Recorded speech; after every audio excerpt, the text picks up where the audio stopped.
You're listening to the Fence Builder Marketing Podcast, a podcast dedicated to helping your service-based business grow and thrive using the latest technology in internet marketing. And now, here's the host of our show and the CEO of Grow Inc., Matt Law. All right, everyone, welcome back to another episode of our podcast. Super excited to be with you today. In this episode, we're going to talk about email marketing. And in 2025, we're going to continue our educational course. I hope that you had a happy new year. Just want to remind you that this is a training series and there's some bonus episodes in here and some words for thought in there, but I would go through these in order. So if you go back to episode number 1 in the training and go through those episodes, it will share with you everything we see working with service-based businesses and why you may want to listen. My name is Matt Law. I'm the CEO of Grow Inc. We are a marketing agency that works exclusively with service businesses. And so we basically have some pretty cool tools that measure all of our marketing that we do for clients. We've had clients grow by as much as 400% over just a few years. And we have some really cool tools and systems in place to help companies grow. What's cool about us is we measure everything. And so we know what works and we know what doesn't. And so we've got a book and some tools and free resources on our website at Grow. That's GRO.Inc. And you can check those out. And with those, you can get the blueprint for what works. So with that said, we're going to jump into today's training. And you're probably thinking, email marketing? I thought that was dead, right? Well, actually, it's not dead. It's a little dated, but it's definitely not dead. And so you'd be wrong to think that it's dead. So we're going to talk about email marketing, how to use it, and when to use it. So in 2024, as I shared in our previous podcast, we saw many companies who were seeing a decline. And so we would have these calls and they would say, hey, we're down by 10% year over year. Even when we would onboard clients later in the year and say, hey, where are your revenues at? Well, actually their revenues were a little bit less than what they expected. And on average, the prospects and even some of our new customers, they were down anywhere from 10, 15%. And that had a lot to do with the economy. Election, who knows really why, but these are for prospects that were new to working with us and they basically didn't have any changes in their marketing over the last year. So let's say they're down, but what would happen and what would you do if you hired an SEO company and they screwed up your marketing big time? And so this year we had a company that was doing about $1.2 million in revenue. If I remember the data right, they hired an SEO company and it really screwed everything up. So in local SEO, a big part of rankings is name, address, and phone number and not messing up your locations and not messing up your citations. Well, they hired an SEO company and it killed their local rankings. They built them a new website. There was so many bad things and so many wrong things. I can't even go into all this. But when we started tracking, I realized that the company had experienced 16 straight months of declining revenues. Not only that, and so they had left the 1.25 million range and they were down by almost 500,000. And I've never really seen this before. So when we audited their business, I knew their marketing was bad and their exposure was bad, but I was surprised how high their revenues were, but the revenues were from before. Anyway, here's what you need to realize. They were in trouble and stressed about it because now they're investing with us in marketing and they needed things to be fixed. So we did start fixing their SEO, their local right away, but that's not an overnight fix. But the biggest thing we needed to do was make sure they got calls so we could get their revenues up. So yes, we did fix their local and their rankings are returning now. And so they're doing really well as of now, up by about 45% month over a year ago, which is big. But what is interesting is that in the old days, well, I'm talking way back when, before text message marketing, the number one value of internet marketers was in their email list, because if you did not have any traffic on your website, but you had an email list, you could send out an email. People would open your email. Remember your old Yahoo email you had, or your AOL email? This is even before the promotions inbox on Gmail. Like, you could send out an email and people would open it. And so the number one value of internet marketers, I'm talking about 2000, probably 5, 6, 7, when they would talk about this a lot, it was in your list. Well, as part of the 4-step formula that we use here at Grow Inc., we still value that data, that database. And actually, that's why we give away free offers, all of this, because we want people to opt in to go onto our database and give us permission to communicate. And permission matters. So there's a book, it's an old book, Seth Godin book, Permission-Based Marketing, where you have permission to market to somebody on your list. And so email is part of this. It's a great way to re-engage past customers and prospects. And we're going to talk about that in today's episode. And let's talk about a business like yours. You are maybe seeing some declining revenues. You're like, hey, what do I do? How can I get that 10%, 15% back? Well, one place that you could start with is with your past customers. So if you have a CRM, this is going to be easy. So in most cases, you can export all of your customers and then you're ready to go. Now, if you don't have a CRM, this isn't going to be fun. You got to get out papers and files and maybe all of your different systems that you use, and then you need to add them maybe manually by hand or typing them in to a spreadsheet, like a Excel spreadsheet or a Google Sheet or something like that. So what I would do is whatever you have, if you have thousands of people in there, the best time to get started is today. Give it to somebody on your staff, export the people, add them to their, whatever you have to do, go through your paper files. And I would go back about 3 to 4 years. And if you go past that, people will have moved on. They've changed their emails. If they haven't worked with you in 3 to 4 years, more than likely, they probably don't want to hear from you. And obviously, this depends on various factors. So if you have some people that, hey, they were great, you could go back and add them, but you're going to get them from your paper files or from your CRM. You're going to export them and you're going to upload them to your new email marketing platform. So there's a bunch out of here, like there's MailChimp, Active Campaign, Klaviyo. There's a lot of great ones that are out there. We use MailChimp a lot, not necessarily the cheapest, but it's something we're very familiar with, and I'll walk you through that. Also, if you want to text them, you can import them to MailChimp if you have text message, if you have their cell phone numbers. Klaviyo also has that as well. Anyway, text message marketing is a cool thing as well. Email is what we're going to talk about today, so I'm going to stick to email basically. So once you have them imported into your system, you have to go in and customize your settings, like the sender, the domain, and all of those different things. It'll walk you through that. And then you want to create a template, and now you would be ready to send out a campaign. So imagine, all right, sales are down. You got all these customers. You haven't talked to them. You never asked them for a referral. You never asked them for business. Matter of fact, you didn't do anything for them when they closed. So once you have them imported and you got all your settings done, now you can send out a message to them. So basically, I want to bring this up to everybody, is that whenever you add new leads to your existing CRM, all right, say you use a various CRM, there's a ton of them out there.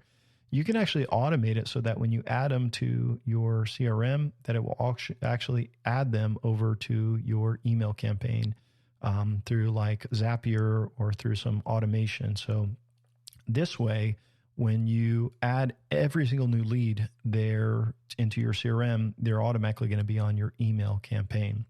So now that you have all of your people, all your past customers, and all of your new prospects and customers going into this list, you can now communicate with them. And most of the time we do this quarterly. So each quarter we put on our task to send out a email message for our clients, and we will look at their objectives. We'll look at their different services, and we'll just come up with a nice email. and we'll get it ready, share it with them, make any changes, and then that email is good to go. But what about our client that I was talking about who was struggling? Like, this company had messed up their SEO, so their revenues were plummeting, and they've got 1,800 people in their database. How do we engage them? So we activated 1,800 people on their list, sent them out on a monthly email instead of a quarterly because of declining revenues, to talk to them about different services, cross-selling, upselling, and to remind the customers that, hey, we're here to help you. We're here to serve you. They offered a free inspection, diagnostic, a few different things like that. Here's what I want to tell you. Out of 1,800 people on their list, they had a 40% open rate, which is fantastic. That's over 750 people that opened the email, and it was a part of them recovering their revenues. Now, there's a lot of things that go into this, but if you're seeing declining revenues and you're not communicating to past customers, the number one thing you can do for yourself right now that's easy is get all of them into an email campaign and start communicating with them. And so it should be someone's job on your team to send out these emails each quarter. We do this for our clients already. If you're a service business, like, they're not looking for anything sexy. They are looking for you to just say hello. And so for us in November of last year, we sent out a Thanksgiving recipe. Christmas, we wish them a very happy holiday season, and then they're going to continue to communicate. So we do this for all clients, but someone on your team should send out these emails. If you were working with us, we would build it as part of your plan, but you should be emailing all of your customers and prospects quarterly. Now, let's talk about new prospects. What if somebody flows into your website and they request a quote? Well, if you follow our 4-step marketing formula, this plan, you already know about unique selling points and why they matter. So unique selling points are what make you different, better, faster, and it becomes your overall marketing plan. Now, if you have developed these, then I would suggest that you create a series of unique selling point emails or USP emails. And it's usually 3 to 5 emails that explain why you're better and how you're different. So let me kind of walk you through how this would work. Someone requests a quote, and it is this instant email or text, usually both, that's going to go out to them and say, hey, thanks for requesting a quote. We'll be in touch with you really soon. Now, usually we use API to connect that, one to your Textmagic account and to your email account, which is usually either a Google business account or maybe a Microsoft account, and we'll send out a personal email and merge in their information. 100% deliverability, never goes to the promotion, and they get that text. So now that they've got that welcome email, you may be calling them, scheduling them. But then the next, say, maybe 7 to 10 days, depending on your service, depending on your industry, all of that, you can share your unique selling points with them. Sometimes you don't want to trigger these. So maybe it's just like a quick service. They're filling out a form for a service call. You maybe don't want to do that. But if it's for a quote on something big, you would want to do that. So you would want to get them on this sequence. So based on some rules of the quote request, you could send out these emails. So that would be a sequence. Like, say maybe it's 3 to 5 emails over, say, 10 days. When someone calls in and they request a quote, your CRM could also add them to that campaign, so that whether someone fills out a form or someone calls in, they're being added to that sequence. They'll get that text, they'll get that email, and then there's a series of emails that go out. Now, why send out these emails to prospects? Well, this is all about conversions. So unique selling point marketing is all about conversion. So when someone opts in to your list and you're sharing, hey, here's why we're better, here's how we're different, there's video, and there's all these things engaging, it builds confidence, because most of your competitors are too lazy or don't know how to do all this stuff. So if you do it, it's very, very powerful, very, very helpful. So you want to start off with all of your existing customers, and you want to build number one, you want to build that master database that's got all of your customers and prospects in there. Everybody, you're going to communicate with them quarterly. As new prospects come in, they're going to get those quarterly emails too, but they're also going to get that welcome sequence, which shares your unique selling points. Now, what about customers after you close the deal instantly? So you can also create a automation sequence or series for new customers. So let's give you an example. When a project is closed out, all right, and you're in your CRM or however you're doing this and you're closing them out, you can add them to a little sequence, and it may be 2 to 3 emails. And I'll give you an example that for us, how we do these in most of the custom CRMs, it's a initial thank you email and text, and it says, hey, I'll give you an example. It says, hey, thank you so much for your business. If we haven't already given you our free whatever, we'll be shipping it out in the mail as our small way of saying thanks. Also, if you don't mind, if you could click this link down below and leave us your feedback and a review, something like that. I didn't do a good job of saying it, but we have a good template for that. So that goes out to them via text and email instantly. And then they could go to a referral program sequence, which could be like a week later, say, hey, reminder about company name referral program and $25 Amazon gift card per referral. And basically that email says, hey, anytime you refer us somebody and they tell us they heard about, our company from you, we'll send you a $25 gift card. Now, they're already a customer of yours. You already have their information. You have their address. It's all there. So it would be very easy to do. The only way you can do this, though, is if on your website, when you say, how did you hear about us? And they say referred by a friend, you get the friend's name so you can add them. The other thing is when you're getting leads by phone, whoever answers your phone, you just say, hey, how did you hear about us? I was referred. Who referred you? So giving referrals has to be a big deal. And so here's what you do. Whenever that deal closes, that next one closes, you say, hey, that was a referral. Then you send out the gift card. It's super easy to do. So that email tells them about the referral program, and whether they know about it or not, you still should you still should give gifts to those referrals. It's something that you have to kind of plan through, and all your team has to be a part of. Another email that may be in this customer would be a cross-sell or an upsell email. So if you have other services, so maybe, I would do something generic. So if you have 3 or 4 key services, you could talk about those, you could share about those, different technologies, anything like that. So sometimes you can get more revenue, especially after they've done one job with you. So remember, these customers and all your prospects are already going to be on that quarterly email that everyone gets, but they're going to get a couple emails right after the deal closes. One more group of people that are going to get emails that we haven't talked about is if you follow our formula, step number 2, we call platforms and offers. Grow your database using platforms and offers. So we do free offers for most of our clients, unless they really don't want to. But we usually do some sort of ebook or guide or design tool or something. And when people request these tools, then they also get added to the USP sequence for a prospect. And so they're going to get these automation sequences. And so it's sharing the client's USP and why they're better. So if they're looking for a company and they're kind of undecided, it's going to help them get to know our clients better and increase the conversion rates. So here's what I want to tell you. Like, if you get all this set up, yeah, it's a lot to set up. But here's what's cool is you got 4 emails to send a year. And then you've got a referral campaign. You've got your free offers. Everyone who requests your free offer, they're getting emails. Everyone who requests a quote by phone or by email, when you add them to the CRM or they're filling out on the website, they're getting added and they're getting the welcome messages. All your prospects are learning that, all of your customers.